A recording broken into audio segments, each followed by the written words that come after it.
안녕하세요. 세상 일에 관심이 참 많은 30대 후반 여성입니다.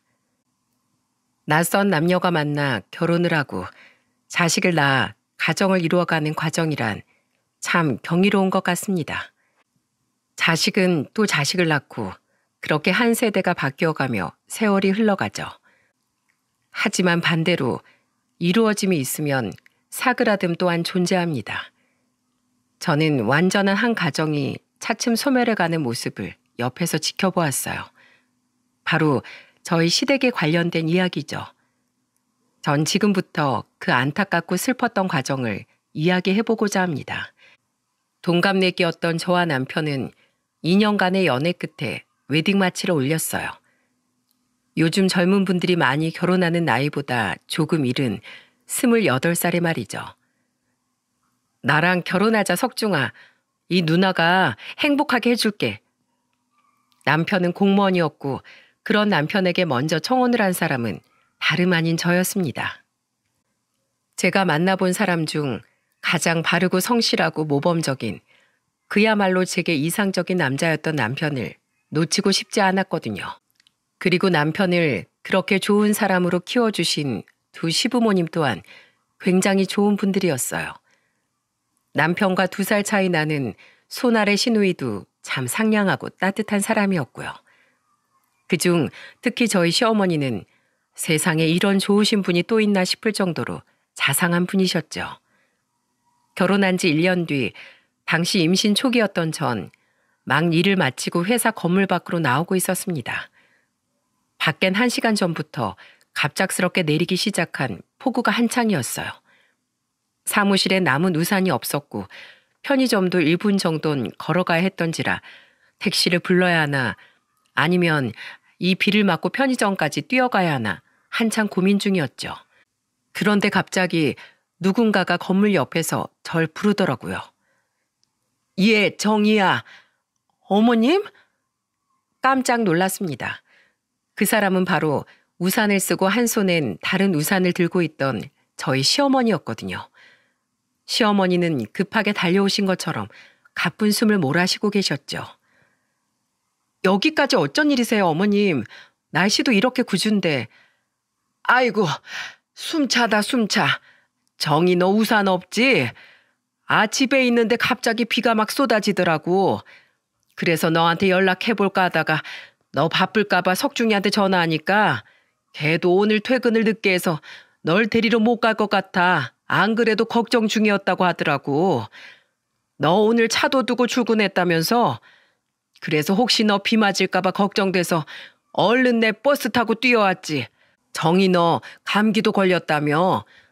혹시 내가 괜한 짓 한 건 아니지?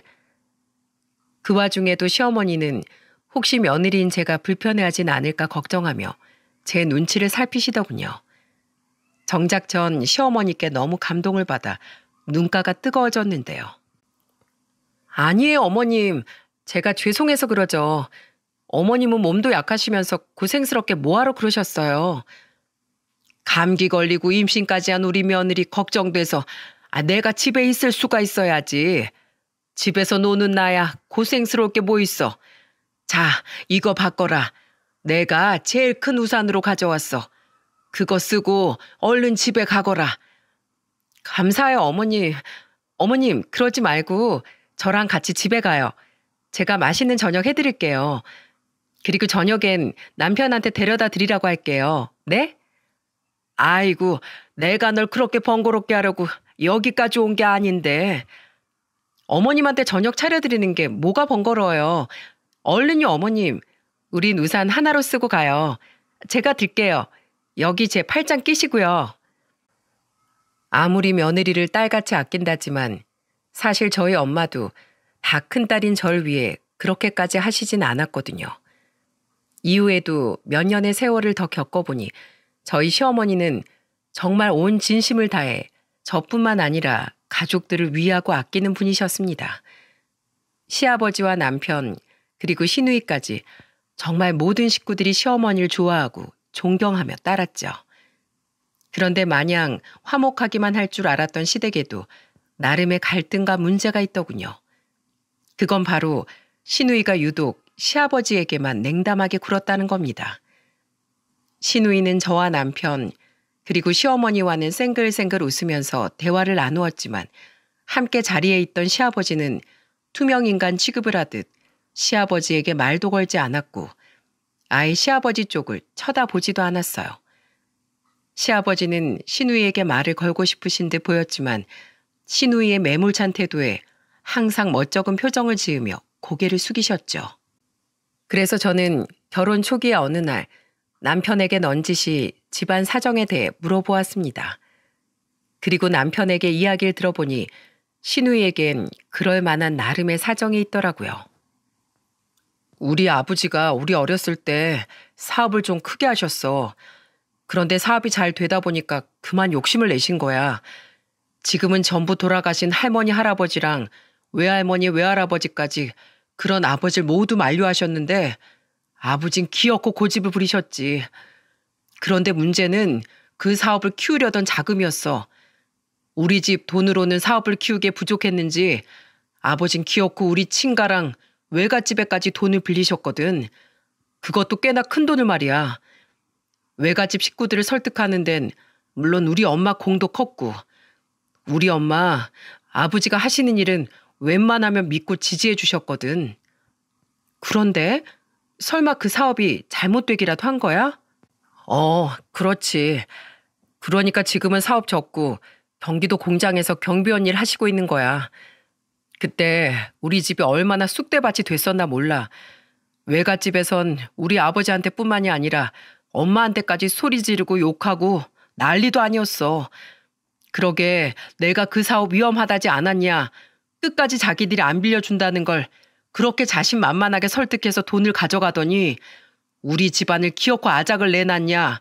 너희는 자식도 아니다. 하고 말이야. 양가 조부모님들이 노발대발 하셨던 거 충분히 이해해. 한순간에 아버지 때문에 양가가 쫄딱 망했으니까 우리 집도 빚더미에 앉았었고. 남편은 어깨를 으쓱하며 씁쓸한 표정을 지었습니다. 저는 그런 남편을 위로하려 남편의 어깨를 쓰다듬었죠. 우리 부모님은 우리 집이랑 양가에 진 빚을 갚기 위해 정말 열심히 사셨어. 주부였던 우리 엄마는 파출부 일을 시작했고 파출부 일이 끝나면 저녁엔 또 식당 일을 나가셨지. 우리 아버지도 그때부터 아파트 경비일 전전하시면서 쉬는 날엔 공사판 노가다 뛰셨고 새벽엔 대리운전까지 뛰셨어. 그렇게 양가에 진 빚과 우리 집에 남아있던 빚 모두 다 갚고 난 뒤에야 엄만 일을 그만두셨고 아버지도 당시 막 이직했던 공장 경비직 일 하나만 하실 수 있게 되었어. 지금 일하시는 그 공장 말이야. 뭐 그렇게 오래된 일도 아니야. 마지막 빚을 다 갚았던 게 내 나이 23살 때였으니까.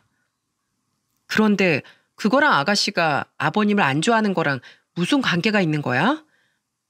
그때 우리 엄마가 너무 고생을 했어서 그런지 지금 엄마 몸이 안 아픈 데가 없으시거든. 당신도 봐서 알잖아. 우리 엄마 디스크에 각종 관절염에 잔병이란 잔병은 다 가지고 계시는 거. 원주는 엄마가 그렇게 된 게 다 아버지 탓이라고 생각해. 아버지가 벌려놓은 사고 때문에 괜히 엄마까지 양가 부모님한테 심한 말 들어가며 마음고생하고 거의 10몇 년 넘게 몸이 부서져라 이랬어야 하셨으니까. 정작 엄만 아버지 탓을 한 적도 없고 원주에게도 아버지한테 그러지 말라고 말씀하시는데 원주는 오히려 그게 더 싫었나 봐. 그렇게 착한 엄마를 고생시킨 아버지가 용서가 안 된다면서 말이야. 당신도 알다시피 원주가 엄마를 워낙 좋아하잖아. 남편 또한 부모님의 고생을 옆에서 지켜봐왔던 자식으로서 남편은 시아버지를 이해한다고 말했습니다. 물론 사람이 항상 신중하고 옳은 길만 선택할 수 있으면 그게 가장 좋은 거겠지만 결국은 누구든 실수하면서 살아갈 수밖에 없다면서 말이죠. 아버지는 자신이 벌인 일을 어떻게든 수습하고 가족들에게 속죄하려고 정말 최선을 다해 사셨어. 아버지 원주에게 단 한 번도 화를 내신 적이 없어. 오히려 전부 아버지 당신이 저지른 잘못 때문에 자식이 아버지를 미워하게 만들었다며 자책하고 계시지. 그 착한 애가 부모를 미워하기까지 얼마나 자기 마음에 생채기를 냈겠냐며 말이야. 난 아버지도 원주도 모두 이해가 가. 그래서 더 안타까워. 두 사람을 화해시켜 주고 싶은데 엄마도 나도 그게 참 쉽지가 않네. 제가 그 이야기를 들은 지 얼마 지나지 않아 신우이는 결혼을 하게 되었습니다. 제가 결혼한 지 2년 뒤의 경사였죠. 다행히 심해부는 좋은 사람이라 시아버지께 잘하려고 노력했지만 매번 신우이가 눈치를 줬던 터라 결국 시아버지와 가깝게 지내는 데는 실패를 한 모양이더라고요. 그렇게 우리 시댁은 비록 약간의 문제를 가지고 있긴 했지만 시어머니를 중심으로 끈끈하게 묶여 있었습니다. 하지만 시댁의 불안한 평화는 그리 오래 가지 못했어요. 그 평화를 힘겹게 유지시키던 시어머니가 그만 암에 걸리시고 말았거든요. 그리고 시어머니는 암과의 치열한 싸움 끝에 결국 힘겹게 눈을 감으셨습니다. 제가 결혼한 지 고작 5년 뒤에 말이죠. 시댁 식구들은 모두 비통에 빠졌습니다. 시댁에 불어닥친 큰 불행은 시댁 식구들 모두를 큰 슬픔으로 몰아넣었죠. 그리고 결국 시어머니 장례식에선 슬픔에 빠지다 못해 분노에 이른 신우이 때문에 한바탕 소란이 벌어지고 말았어요. 당시 3살배기 아들은 잠시 가족 대기실에 재워놓고 저와 시댁 식구들은 모두 입간식을 다녀왔어요. 그리고 다시 빈소로 향하던 길에 신우이는 눈물을 흘리며 시아버지에게 갑자기 소리를 질렀습니다. 시어머니의 마지막 모습을 보고 나오는 길이라 그런지 신우이는 평소보다 더 격앙돼 있는 것 같았죠. 엄마가 저렇게 돌아가신 건 다 아버지 때문이에요. 아버지 때문에 고생만 하다가 엄마가 저런 몹쓸병에 걸린 거라고요. 아버지가 그때 그렇게 사고만 치지 않았어도 우리 엄마 평생 꽃처럼 곱고 예쁘게 살다 갔을 거예요. 어떻게 책임지실 거예요? 네? 우리 엄마 다시 살려내요. 살려내시라고요. 아가씨, 이게 아버님 잘못은 아니잖아요. 아버님도 힘드실 텐데 여기서 이러지 마세요. 우선 진정하고 안으로 들어가요, 우리. 네?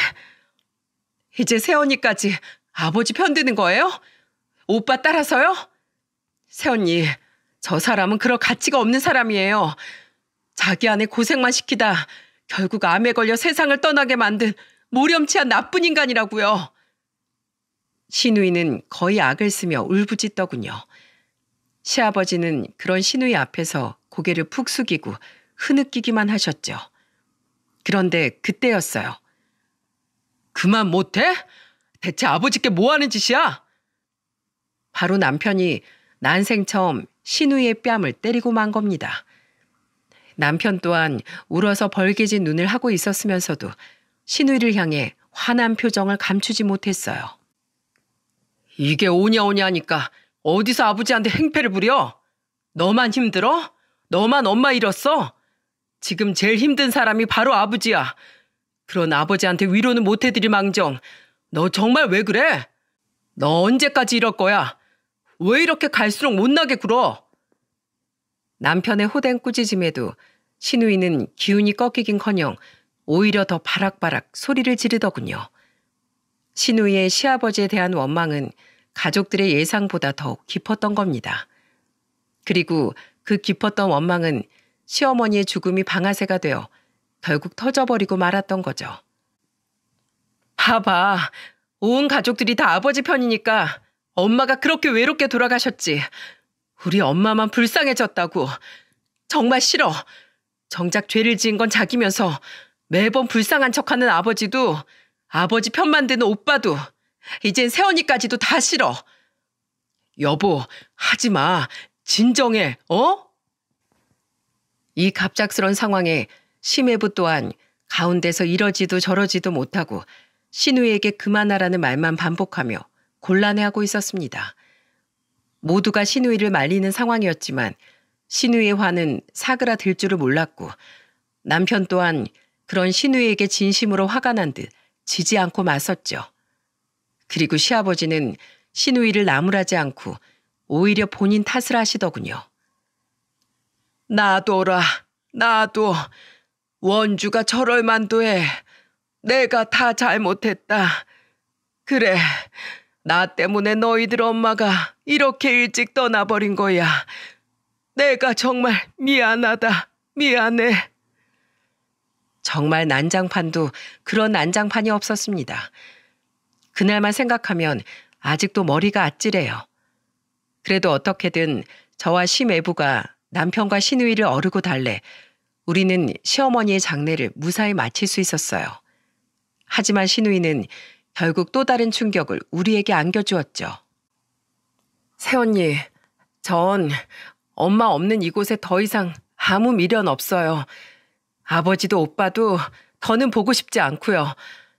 그래도 새언니, 엄마 장례식 때 새언니한테까지 못되게 말한 건 정말 죄송해요. 잘 지내요, 새언니. 시어머니가 돌아가시고 몇 달 뒤 시누이는 시매부와 함께 캐나다로 이민을 가버렸습니다. 시누이는 이미 캐나다에 일자리를 알아봐둔 상태였고 시매부는 직업 특성상 일할 때 시간과 공간적인 제약을 받지 않았기에 가능한 일이었죠. 시누이가 갑작스럽게 떠난 후 남편도 힘들어하긴 했지만 시아버지는 한동안 정신을 차리지 못할 정도로 힘들어하셨습니다. 갑자기 아내와 딸을 동시에 잃은 일은 시아버지께 이루 말할 수 없는 충격과 상처를 준 모양이더군요. 한동안 저와 남편은 아들을 데리고 시댁에 들어가 지내기까지 했어요. 힘들어하시는 시아버지를 도저히 혼자 둘 수가 없었거든요. 이제 시아버지께 남은 유일한 가족이었던 남편은 매일같이 시아버지 기운을 되찾아주기 위해 끊임없이 노력했죠. 아버지, 너무 슬퍼하지 마세요. 원주가 엄마를 너무 좋아했으니까 그만큼 슬픔도 커서 그랬을 거예요.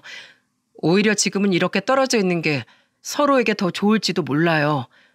그렇게 서로 아픔도 미움도 많이 무뎌졌을 때 그땐 분명 원주 돌아올 거예요. 심성은 여리고 착한 앤 거 누구보다 아버지가 잘 아시잖아요. 그러니까 그때까진 제가 원주만큼 아버지께 더 잘할게요. 다행히 시아버지는 조금씩이나마 차츰 기운을 찾으셨고 그렇게 2달이 지나서야 우리 가족은 다시 집으로 돌아와 생활을 하게 되었습니다. 하지만 세상의 잔인함은 또 한 번 우리를 덮치고 말았어요. 왜 이렇게 머리가 깨질 것 같지? 결혼한 지 9년 차가 되었던 어느 날이었어요. 자꾸만 머리가 아프다던 남편은 늦은 퇴근 후 씻으러 들어간 뒤 30분이 지나도록 화장실에서 나오질 않더군요. 불길해진 전 보조 열쇠로 화장실 문을 따고 들어갔고 남편은 변기 옆에 맥없이 쓰러져 미동조차 없었습니다. 저는 다급히 119를 불러 남편을 응급실로 옮겼죠. 원인은 과로로 인한 뇌출혈이었습니다.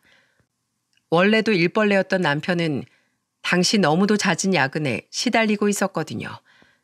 그리고 남편은 응급수술을 받고 며칠간 중환자실 신세를 지다 결국 허무하게 세상을 떠나고 말았어요. 그야말로 세상이 무너진 것 같다는 말이 무슨 말인지 실감하게 되는 순간이었죠. 자식을 먼저 떠나보낸 시아버지는 거의 비명에 가까운 소리로 장례를 치르는 내내 통곡을 했습니다. 평소 저하고만 가끔씩 연락을 주고받던 시누이도 시매부와 어린 딸과 함께 뒤늦게 입국해 남편의 마지막을 함께 했어요. 시아버지는 아주 오랜만에 만나는 시누이를 보고 한달음에 달려가셨지만 시누이는 제게 위로의 말을 건넸을 뿐 여전히 시아버지에겐 눈길 한 번 주질 않더군요. 가운데서 곤란해하던 시매부만이 시아버지에게 외손녀를 보여주며 그동안 찾아뵙지 못해 죄송하다는 말을 드릴 뿐이었죠. 그래도 시누이는 남편을 납골당에 안치시킬 때까지 우리의 곁을 지켰습니다. 그리고 남편의 유고를 안치시킬 때 시아버지는 엉엉 울던 제 어깨를 안아주며 함께 눈물을 흘리셨어요. 저는 그런 시아버지의 손을 잡고 계속해서 목구멍을 비집고 나오려는 울음을 애써 참으며 남편에게 마지막 인사를 했죠.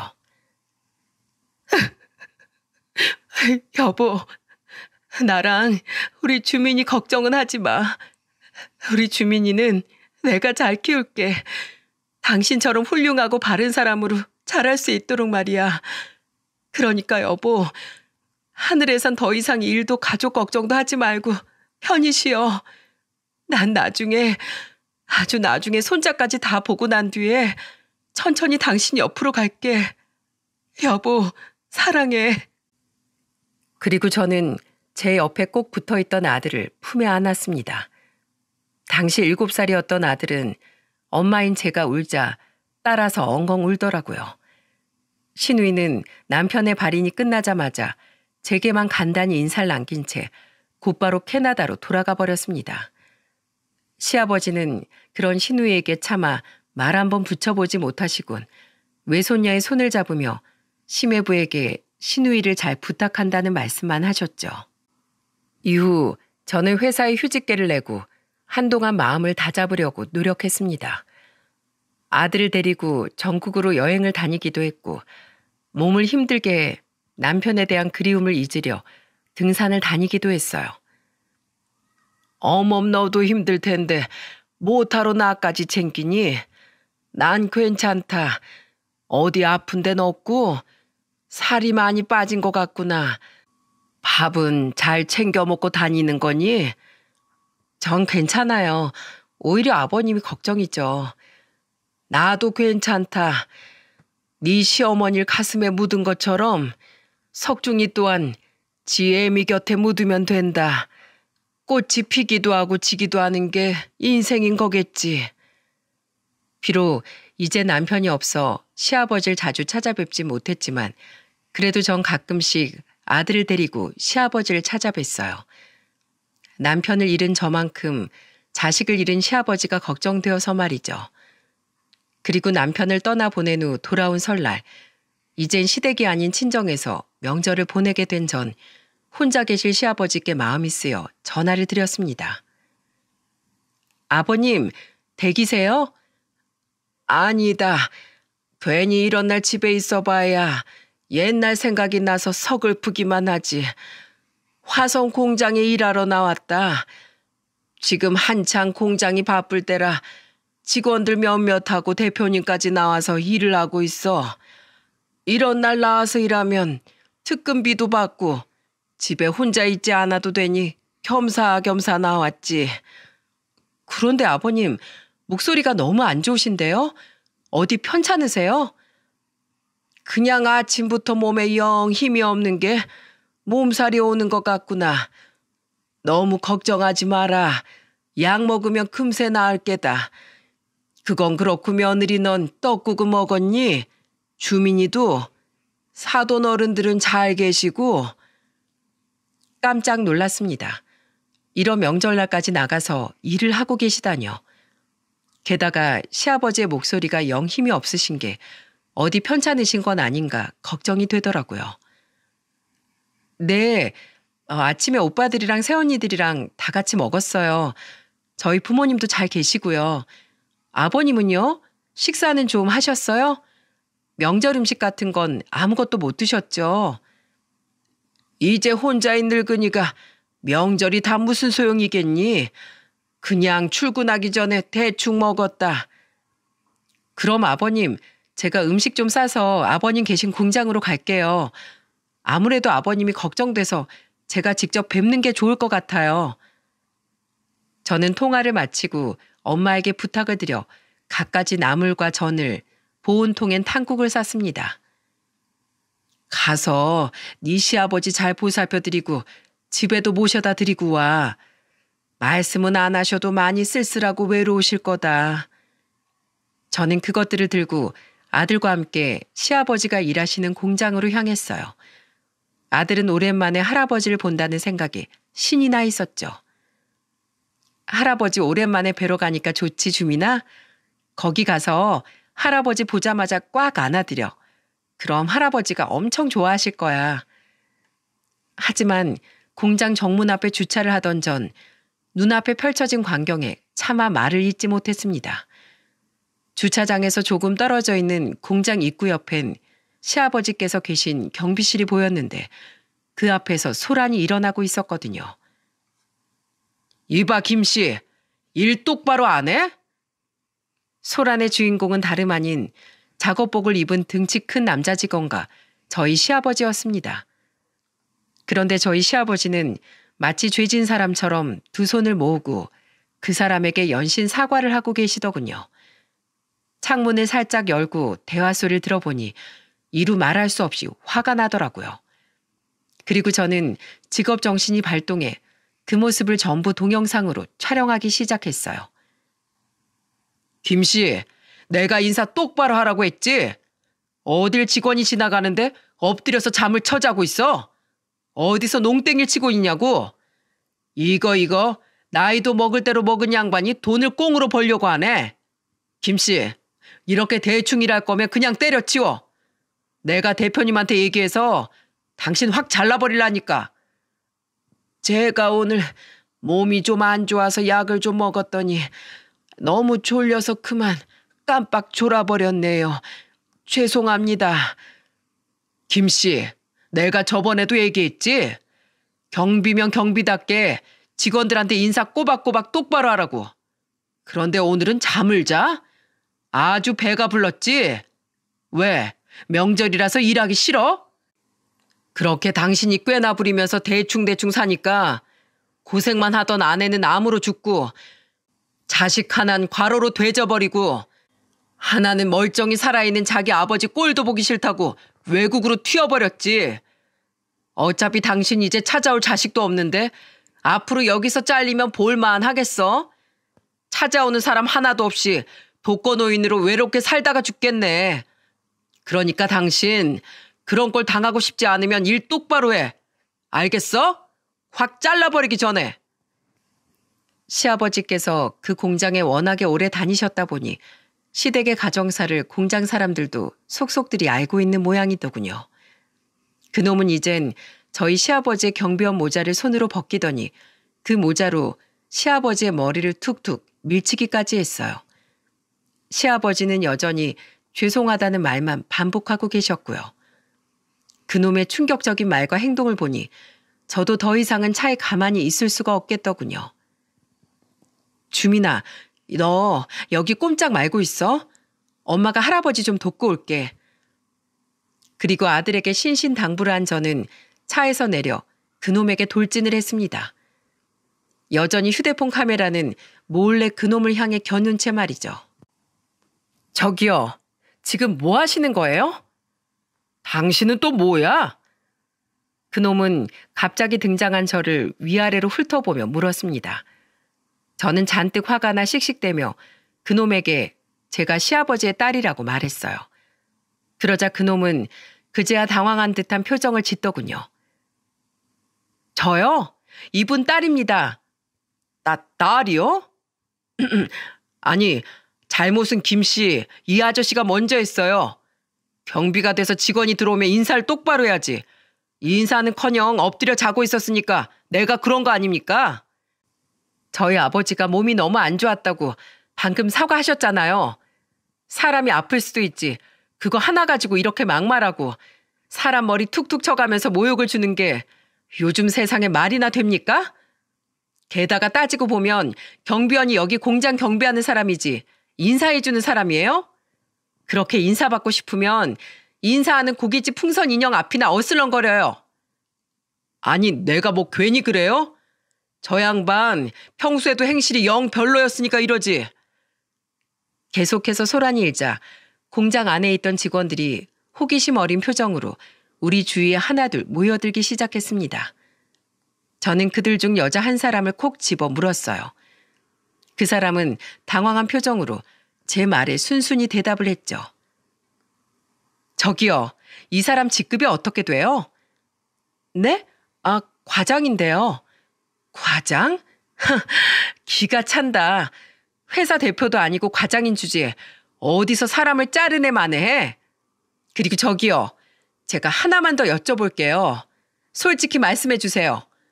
여기 계신 이분, 저희 아버지 어떤 분인가요? 저 사람 말대로 저희 아버지가 정말 평소 행실이 안 좋았나요? 그 여직원은 잠시 제 물음에 머뭇거렸어요. 그리고 이내 그 여직원은 머리를 극적이며 이렇게 대답했죠. 아니요. 우리 경비 아저씨 엄청 좋으세요. 항상 출퇴근할 때 인사도 해주시고 저번에 비 올 땐 저한테 본인 우산도 빌려주신 분인데요. 저희 공장 사람들은 모두 아저씨 좋아해요. 그죠? 다른 분들은요? 김 과장, 왜 자네만 유독 경비 아저씨를 매번 못 잡아먹어서 안달인가? 자네나 자기 할 일 좀 제대로 하게. 아가씨 아버님 굉장히 성실하고 모범적인 분입니다. 김 과장 저 사람은 유독 아저씨에게 시비를 걸고 다녔어요. 한심하긴 못났어. 공장 직원들은 너도 나도 시아버지의 편을 들더군요. 그들의 말을 들어보니 김 과장이라는 그 사람은 여러모로 공장 내에서 평판도 안 좋고 문제가 많던 사람이었더라고요. 하지만 직원들의 핀잔과 증언에도 그놈은 오히려 뻔뻔하게 나왔습니다. 당신들이 뭘 알아? 부장님도 아무것도 모르시면서. 여기 이 김씨 완전 이중인격자라고요. 저하고 있을 땐 안 그런다니까요. 그놈은 끝까지 자신의 잘못을 인정하지 않았어요. 저는 이놈은 글러먹은 놈이다 싶어 최후의 카드를 꺼내들었습니다. 진짜 이 사람 안 되겠네. 아무리 그래도 곧 70인분한테 막말하고 머리 툭툭 밀치는 행동이 정말 맞다고 생각해요? 당신 딱 기다려요. 당신 행동들 내가 전부 동영상으로 찍어놨으니까. 그걸로 뭘 할 건데? 당신이 뭔데? 나요? 이분 딸이자 대한민국 기자예요. 보이세요? 저는 안주머니에서 명함을 꺼내 그놈에게 보였습니다. 그렇습니다. 제 직업은 다름 아닌 기자였어요. 제 정체를 안 그놈은 그제야 일이 잘못됨을 깨달았는지 얼굴이 사색이 되기 시작하더군요. 내가 당신 실체 세상에 다 고발해 버릴 테니까 딱 기다리세요.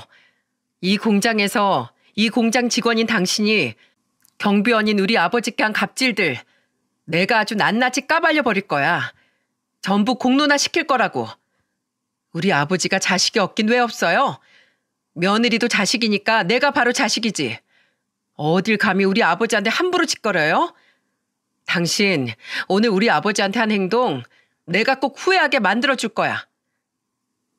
요즘 세상이 어떤 세상입니까? 이렇게 인터넷이 잘 발달된 시대에 기사 한번 잘못 나가면 이 회사엔 엄청나게 타격이 클 게 뻔했죠. 그리고 일개 직원인 그놈이 그 타격을 준 주범이 되면 어떻게 되겠습니까? 회사 측에서 그놈을 상대로 고소를 하든 책임을 지고 퇴사를 하든 막대한 손해배상을 피하지 못하겠죠. 저는 제가 찍은 그 영상으로 어떻게든 그놈에게 벌을 주고 싶었어요. 시아버지는 저를 걱정스러운 표정으로 바라보셨습니다. 저는 그런 시아버지께 마음 놓으시라고 말씀드리곤 직원들에게 물어 곧장 3층 대표실로 향했어요. 아까 시아버지와 통화할 때 이 회사 대표도 출근했다는 말을 들은 게 기억이 났거든요. 저는 대표실 문을 벌컥 열어젖혔고 사무 업무를 보고 있던 대표란 사람은 그런 저를 보며 굉장히 놀랐습니다. 그러고 보니 낯이 익은 것도 같은 게 생각해보니 저희 시어머니 장례식 때도 남편의 장례식 때도 항상 조문을 오셨던 분이더라고요. 안녕하세요, 대표님. 저 경비원 김철남 씨 며느리 되는 사람입니다. 아, 네. 여긴 어쩐 일로? 대표는 바깥의 소란을 전혀 모르는 눈치였어요. 저는 대표에게 방금 전 찍은 동영상을 보여주었습니다. 그 동영상을 보던 대표의 표정은 점점 굳어졌어요. 그리고 동영상이 끝났을 때 저는 대표에게 이렇게 말했죠. 대표님, 이 회사가 요즘 매출도 많이 늘고 그만큼 공장 규모도 커졌다죠? 그런데 그만한 회사에서 대체 직원 관리를 어떻게 하는 겁니까? 네? 이 김 과장이란 사람 정말 미친 거 아니에요? 어떻게 이제 막 자식을 잃은 사람한테 아버지 때문에 자식이 그렇게 세상을 떠났다는 말을 할 수 있나요? 경비원은 이 회사, 이 공장 직원 아닌가요? 그리고 몸이 안 좋은데도 명절에 나와서 일하고 있는 저희 아버지한테 뭐요? 농땡이를 피워? 잘리기 싫으면 똑바로 하라고요? 여기 이 회사는 과장이 사람을 자르고 붙입니까? 이 사람이 김 과장이라고요? 그래요. 거기 영상에 다 나와 있잖아요. 직원 교육을 대체 어떻게 시키신 겁니까? 이게 이 회사에서 시키는 인성 교육이에요? 이게 대표님이 지향하는 회사 직원의 모습입니까? 저 기자예요. 대표님의 마인드가 정말 이런 거라면 저 있는 그대로 솔직하게 기사 작성해서 이 영상이랑 같이 올릴 겁니다. 대표는 굉장히 난처한 표정을 지었어요. 그리고 대표는 저에게 미안한 표정을 지으며 사과를 하더라고요. 기자님, 무슨 오해가 있던 것 같습니다. 우선 제가 이렇게 사죄의 말씀 먼저 드리겠습니다. 사실 이 김 과장이란 사람 공장 내에서도 사고도 많이 치고 직원들하고도 사이가 안 좋아서 여러모로 저희 회사 골칫덩이였던 직원이에요.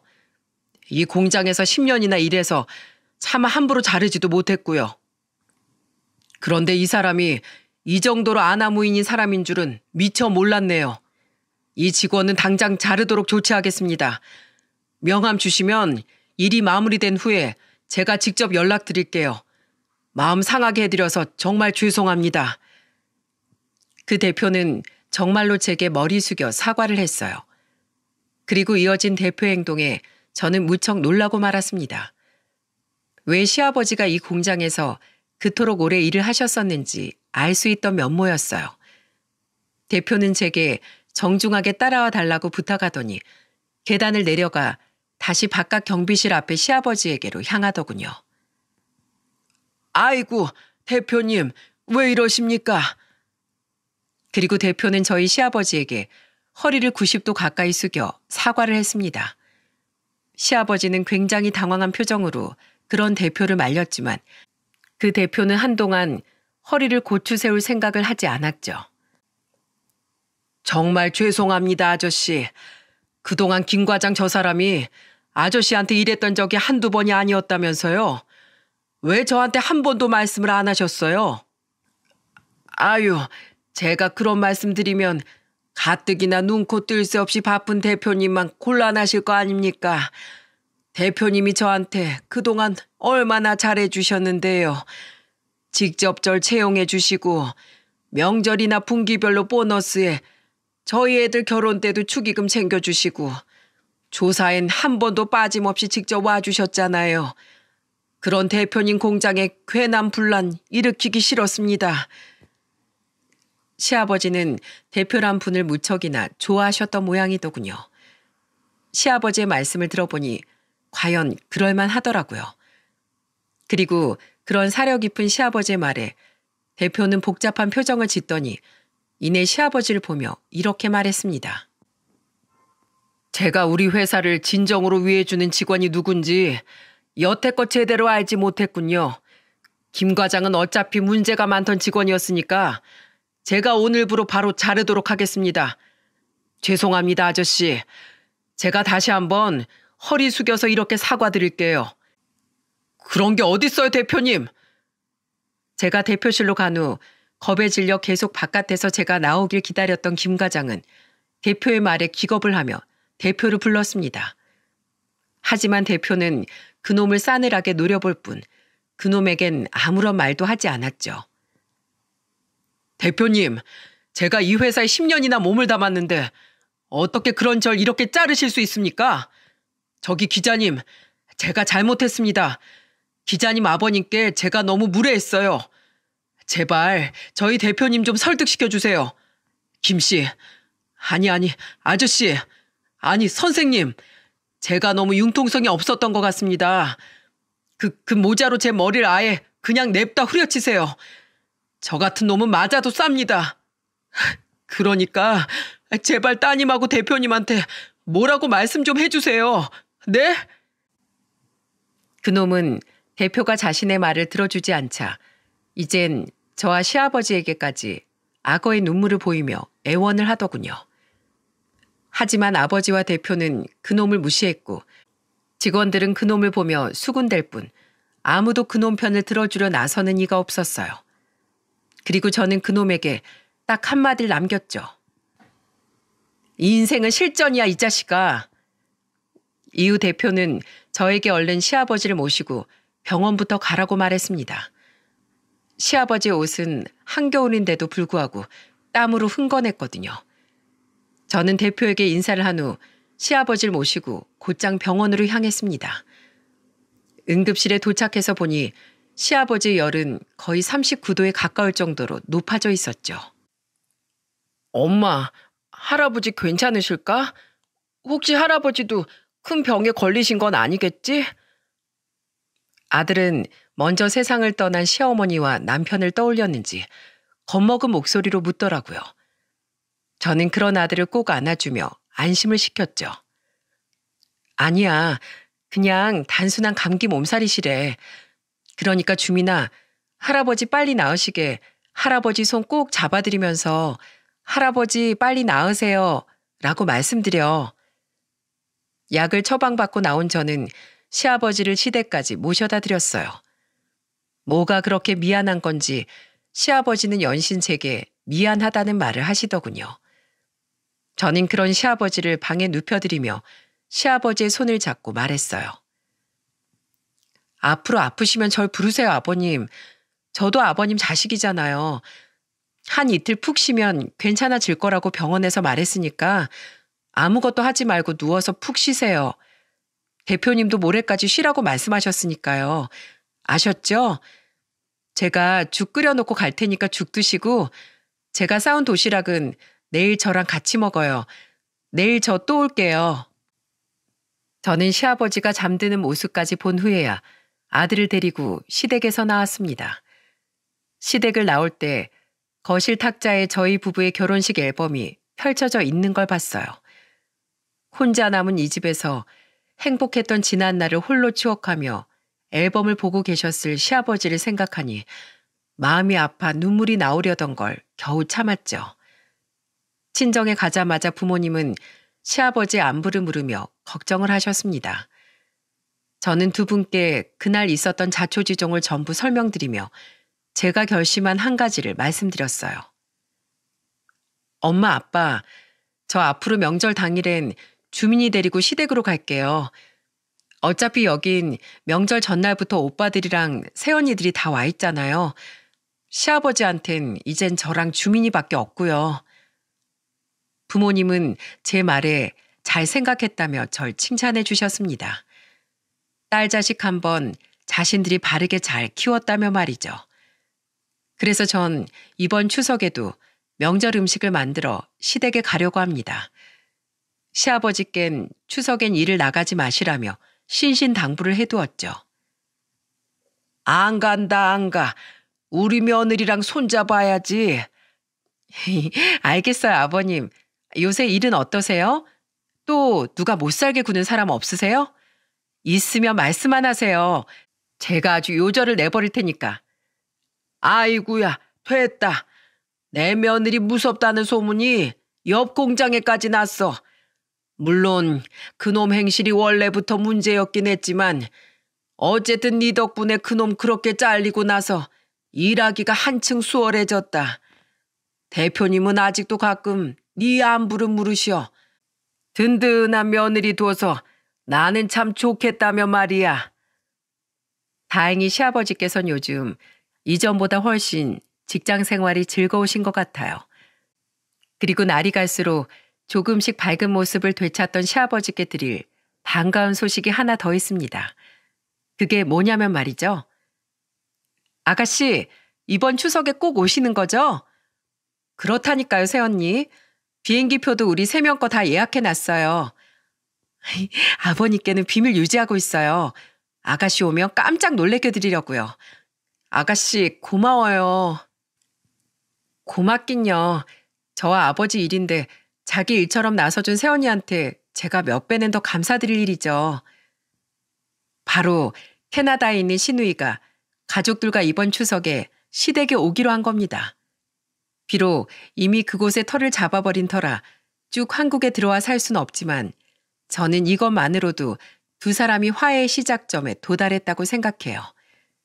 저는 지난 3개월 동안 꾸준히 전화를 걸어 시누이를 설득했어요. 지난 설에 있던 사건까지 시누이에게 전부 이야기해주면서 말입니다. 아가씨, 사실 아가씨도 아시잖아요. 아버님 정말 좋은 분인 거. 아버님이 그렇게 좋은 분이었으니까 공장 대표님부터 직원들까지 전부 아버님 편을 들었겠죠. 안 그래요? 아가씨, 이제 아버님에 대한 미움은 조금 내려놓고 있는 그대로의 아버님을 좀 받아들여 주세요. 이제 어머님도 안 계시고 제 남편도 없으니 아무리 저랑 우리 주민이가 있다고 해도 아버님이 제일 그리워하는 건 자식인 아가씨예요. 아버님에게 지금 가장 필요한 사람은 아가씨라고요. 아가씨가 없는 이 한국에서 아버님 혼자 너무 외로워하고 계세요. 아가씨, 아버님을 용서하라고 얘기하진 않을게요. 그냥 한 발자국만, 지난 일은 덮어두고 한 발자국만 아버님께 다가와 주세요. 아가씨랑 아버님 가족이잖아요. 그렇게 오랜 시간의 설득 끝에 신우이는 드디어 마음을 열어주었어요. 사실 그 전부터 마음은 열려 있었지만 애써 아닌 척 했던 건지도 모릅니다. 왜냐하면 제가 시아버지께 일어난 사건을 이야기해 주었을 때 신우이는 그만 참지 못하고 소리내어 울음을 터뜨렸거든요. 자신의 아버지를 자기 대신 지켜주어서 고맙다면서 말이죠. 저는 그렇게 곧 다가올 추석을 아주 즐거운 마음으로 기다리고 있답니다. 올해 초등학교에 들어간 우리 아들은 그런 건 또 어디서 본 건지 추석에 시아버지와 함께 송편을 빚고 싶다며 떼를 쓰더라고요. 그래서 결국 전 떡집에 송편을 직접 빚을 재료들을 날짜에 맞춰 주문해 놓았죠. 다른 것도 아니고 할아버지가 좋아서 할아버지랑 이것저것 함께하고 싶어하는 아들의 모습을 보니 시아버지를 좋아하던 남편의 모습이 겹쳐 보여 제 코끝이 잠시 시려오기도 했네요. 친정 부모님은 가끔 시아버지께 연락을 드려 세 분이서 함께 식사를 하시곤 합니다. 어차피 서로 연배도 비슷한데 사돈 사이든 뭐든 친하게 지내면 좋지. 해가 지날수록 친구들이 자꾸 떠나가는 우리 나이엔 마음 맞는 친구가 생기는 것만큼 귀한 일도 없어. 요즘은 네 아빠, 네 시아버지랑 휴대폰으로 같이 장기 두는 게임인가 뭔가를 받아서 하느라 시간 가는 줄을 모른다. 저희 부모님은 며느리인 제가 채워드릴 수 없는 시아버지의 공허한 부분을 대신 채워주고 계세요. 그런 부모님께 참 감사하기도 하고 성품 좋은 세 분이 사이좋게 어울리시는 모습을 보면 마음 한구석이 흐뭇해지기도 합니다. 이제 제가 시아버지께 마지막으로 해드릴 역할은 신우이와의 관계 회복을 위한 도움이 정도겠죠. 그리고 저의 그런 모습을 분명 시어머니와 남편이 하늘에서 기쁘게 바라보고 있을 거라고 전 생각해요. 저는 앞으로 아들을 남편만큼 훌륭한 사람으로 키워낼 수 있는 엄마로서의 삶과 세상의 불합리한 일들을 지금처럼 많은 이들에게 알릴 수 있는 정직한 기자로서의 삶을 이어가려고 합니다. 그렇게 저는 제 지난 인생을 되돌아보고 앞으로의 자신을 채찍질하기 위해 이렇게 사연을 보내게 되었어요. 여러분께서도 그런 제 삶을 응원해 주시길 간곡히 부탁드립니다. 그리고 여러분 모두 영원한 듯 영원하지 않은 가족의 품속에서 지금의 행복을 마음껏 누리시고 후에 후회할 일이 생기지 않게 지금 이 순간 최선을 다해 가족들을 사랑하셨으면 좋겠네요. 그럼 다가오는 추석 모두 즐겁게 보내시길 바라며 저는 이만 사연을 마무리하도록 하겠습니다. 감사합니다.